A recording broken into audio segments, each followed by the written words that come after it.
আর মাত্র এক মাস আগামী 11 জুন থেকে উত্তর আমেরিকা কাঁপাতে আসছে greatest show on earth FIFA world cup 2026।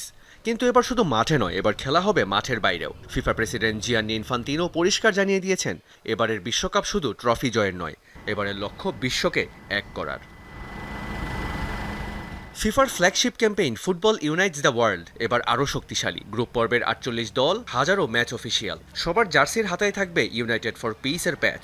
কারণ ফুটবল এবার কাজ করবে শান্তির দূত হয়ে। ফিফা ফাউন্ডেশন আর ইউএনএইচসিআর একজোট হয়েছে শরণার্থী ভাই বোনদের পাশে দাঁড়াতে।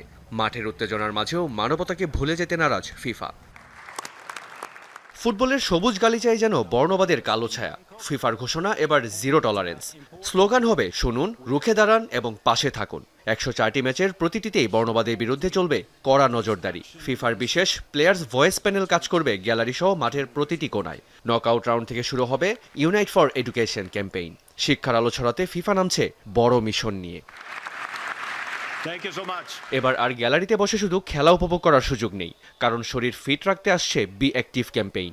মাপেল, জায়ু আর ক্লাচ এই 3 মাস্কট নিয়ে আসবে ওয়ার্কআউট চ্যালেঞ্জ। স্টেডিয়ামে বসানো হবে ড্যান্স ক্যাম্প।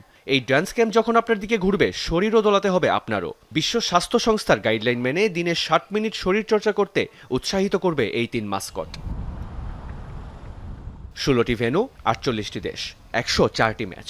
কিন্তু লক্ষ্য একটাই, ফুটবল দিয়ে বিশ্বকে বদলে দেয়া। গোল, ট্রফি আর গ্ল্যামারের বাইরেও এবারের বিশ্বকাপ হবে মানবতার এক নতুন ইতিহাস। বিশ্বকে এক করতে, বর্ণবাদ রুখতে আর শিক্ষা ছড়িয়ে দিতে প্রস্তুত ফিফা। রিয়ান রাফতি, যমুনা স্পোর্টস।